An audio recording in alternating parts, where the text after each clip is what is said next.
అండి. నమస్తే అండి. Welcome to Dharani talkies. Corona తర్వాత పిల్లల్లో వచ్చిన మార్పులు, దానికోసం పేరెంట్స్ కానీ టీచర్స్ కానీ తీసుకోవాల్సిన జాగ్రత్తలు, లేకపోతే పాటించాల్సిన విధి విధానాల గురించి నాకు తెలిసినట్టు చెప్పే ప్రయత్నం నేను చేస్తుంటే, దానికి మీరు ఇచ్చిన ప్రోత్సాహం, సహకారం 1300 మంది దాకా చేర్చిందండి. Thank you so much. నేనైతే ఊహించలేదు సుమి, ఇంతమందికి ఇంత బాగా నేను నా మాటలు దగ్గరవుతాయని. ఈవేళ ఇందాక చెప్పుకున్నట్టు, ఇందాక షార్ట్లో చెప్పాను కదా, ఏం పెడుతున్నారు పిల్లలకి సెలవుల్లో అని. ఏం పెడుతున్నారు? చక్కగా మధ్యాహ్నం పూట 3 దెబ్బలు, పడుకునే ముందో 4 పెడుతున్నారా? అది పెట్టకుండా, అంటే తిట్లు, చీవాట్లు, దెబ్బలు, మొట్టికాయలు ఏదో సహజంగా ఒకసారి 2 సార్లు అయితే పర్వాలేదు, కానీ రోజు అదే పనిగా పెడితే పిల్లలకు కూడా దాని విలువ ఉండదు కదండి. అందుకని ఏవైతే అలా కాకుండా పిల్లలు మీ మాట వినాలంటే ఏం చేయాలి? అసలు మనం పిల్లలు మన మాట వినాలని ఎందుకు కోరుకుంటాం అంటే, వాళ్ళు మన ఆస్తి కాబట్టి, మన సంపద కాబట్టి, మన సొత్తు కాబట్టి, సొసైటీ అంతా వాళ్ళని మన పిల్లలుగా చూస్తుంది కాబట్టి, వాళ్ళు ఏమన్నా అల్లరి చేస్తే మీ పిల్లలు ఇలా చేస్తున్నారు అని మన అంటారు కాబట్టి కదా, మనదే బాధ్యత కాబట్టి, మనం ఇంట్లో వాళ్ళతో పాటు సొసైటీ మొత్తానికి సమాధానం చెప్పాల్సిన అవసరం పిల్లల పెంపకంలో ఉంది కాబట్టి, మనం అతి జాగ్రత్తగా వాళ్ళ ప్రతి పనిని గమనిస్తూ ఉంటాం. అందులో తప్పేమీ లేదు. మీరు ఎంత గమనించి ఎంత చెప్పినా వాళ్ళు వినట్లేదు. అస్సలు వాళ్ళని మనం దారిలోకి తెచ్చుకోలేకపోతున్నాం. కాళ్ళు 2 బారి చాపుకుని ఫోన్ పట్టు కూర్చుంటారు, ఇవ్వకపోతే తిండి తిననంటారు, లేకపోతే టీవీ రిమోట్ పట్టు కూర్చుంటారు, స్నానానికి వెళ్ళనంటారు, ఏది టైంకి చేయనంటారు. సెలవులు వస్తే మా మాట అసలు వినట్లేదు అన్నది 80% మంది ఇళ్లల్లో ఉండే సమస్య అండి. అసలు మనం పిల్లలకి ఏం చెప్పాలి, ఏం చేయాలన్న దాని గురించి వేళ మాట్లాడుకుందాం. ఎవరైనా, టీచర్లైనా, పేరెంట్స్ అయినా, ఎవరైనా పిల్లలకి ఉత్తమమైన ఆలోచనలతోటి ఉండే ఎదుగుదలని కోరుకుంటూ ఉంటాం కదా.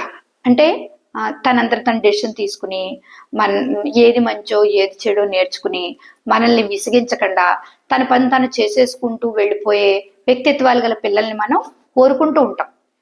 అంటే ఇట్స్ అ వెరీ హెల్దీ అనమాట. హెల్దీ మైండ్ అంటే మనం ఏమన్నా కూడా నెగిటివ్ తీసుకోకుండా, అబ్బా అమ్మ అంతా నా కోసమే మంచి చెప్తోంది, మా నాన్నగారు అందుకే చెప్తున్నారు అన్న భావంలో చిన్నప్పటి నుంచి ఉండాలని మనం కోరుకుంటూ ఉంటాం.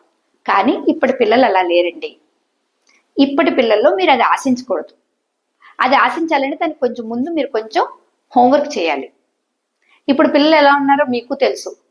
చిన్న పిల్ల ఏంటి, మంత్స్ బేబీ అప్పటి నుంచే మీరు పడుకోబెడితే, నచ్చకపోతే పడుకోబెడితే ఏడ్చేయడం అలవాటు చేసుకుని వాళ్ళు ఏడవంగానే మనం ఎత్తుకు తిప్పుతున్నాం. అప్పుడు ఏమనుకుంటాం అంటే, ఇటు కొంచెం వయసు వచ్చాక తెలుస్తుంది అనుకుంటాం. ఏడనర్థం ఒక ఏడనర్థం 2 ఏళ్ళు వచ్చేసరికి, ఒరే బాబు అటు ఎళ్ళకరా అన్నామంటే ఆడికి, ఆ చిన్నోడికి లేదా పాపకో బాబుకో కోపం వచ్చేస్తుంది, లేదా మూలకెళ్ళి అలిగి కూర్చుంటున్నారు, లేకపోతే బోర్లా పడుకుని ఏడ్చేస్తున్నారు. అప్పుడేమనుకుంటాం, అయ్యో చిన్నపిల్లలు ఇంకా ఊహ రాలేదులే, వచ్చాక చెప్పచ్చులే. ఈ ఊహ వస్తుంది, లోపు స్కూల్కి వెళ్తారు, ఆ స్కూల్ తర్వాత సెలవులు వస్తాయి, ఇగో ఇలాగా. ప్రతిసారి మనం ఏమనుకుంటాం అంటే, అబ్బా ఇప్పుడు కాదులే అనుకుంటూ మన మనసును మనం కొంచెం ఏదో అలా తృప్తిపరుచుకుంటూ శాంతిపరుచుకుంటూ ఉంటాం కదా. అబ్బా వాళ్ళకి పని చెప్తే నీళ్లు పారబోస్తారు, పని చెప్తే అది చేస్తారు, ఇది చేస్తారని వాళ్ళకి ఏ పని చెప్పకుండా, అంటే వాళ్ళ తెలివి బయటపడే పనులేవి మీరు చెప్పకపోతే ఎలా? ఆలోచించండి. వాళ్ళు పని చెయ్యాలి, అబ్బా బాగుందని మీరు మెచ్చుకోవాలి కదా.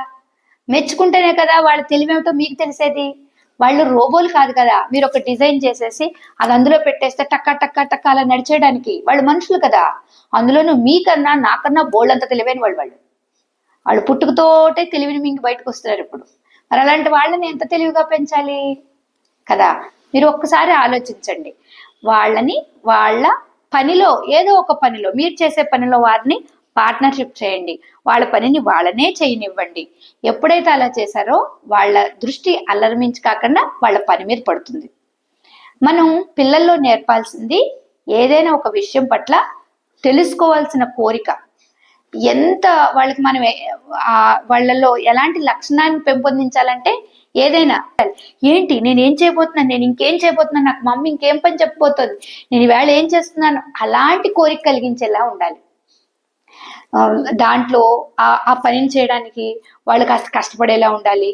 కొంచెం కాస్త కాకపోతే కాస్త బుర్ర ఉపయోగించేలా ఉండాలి కదా, సొంత నిర్ణయాలు తీసుకునేలా ఉండాలి. అలాంటి పనులు ఏ ఉంటాయి? ఇంట్లో వంటింట్లోనే బోల్డు పనులు ఉంటాయి. నేను చెప్పడం మొదలు పెట్టాను అనుకోండి, మ్యామ్ మీరన్నీ అలాగే చెప్తారంటారు. చాలా ఉంటాయి. ఏ విషయం పట్లైనా కోరిక కలిగించటం అన్నది మీరు చేయగలిగితే వాళ్ళు అద్భుతంగా ముందుకెళ్తారండి. ఇంట్లో వాళ్ళ చేత ఏదైనా పని చేయించినప్పుడు అలాంటి ఇంతూజియాజం క్రియేట్ చేయాలండి వాళ్ళల్లో. ఎంత పట్టుదల వచ్చేయాలి, ఎగ్జైట్మెంట్ వచ్చేయాలి, అది చేద్దాం అనిపించాలి. అలాంటిది రోజుకొక్కటైనా ఒక్కసారైనా చేయించండి. చాలా వరకు మీకు ఎదురు చెప్పడం మానేస్తారు. మీరు అనుకుంటారు పిల్లలు అసలు ఏమీ చూడరని. కాదు అండి, వాళ్ళకి స్వతసిద్ధంగానే వాళ్ళు తెలివితేటలతో పుడుతున్నారు, చాలా ఎక్కువైపోతున్నాయి. ఆ తెలివితేటల్ని సరైన దారిలో ఎట్ట పెట్టాలన్న తెలివిని మీరు ఇప్పుడు నేర్చుకోవాలి. ఓకే, మీకు ఇంకేమన్నా అనుమానాలు ఉంటే, యాక్టివిటీస్ ఏమన్నా కావాలంటే మీరు కమెంట్ చేయండి, నేను చెప్పే ప్రయత్నం చేస్తాను. Thank you for supporting. మీకు తెలిసిన వాళ్ళందరికీ నా వీడియోని షేర్ చేయండి. సబ్స్క్రైబ్ చేయకుండా ఎవరైనా చూస్తూ ఉంటే సబ్స్క్రైబ్ చేసుకోండి, అలాగే లైక్ చేయండి, కమెంట్స్ కూడా పెడుతూ ఉండండి. Thank you.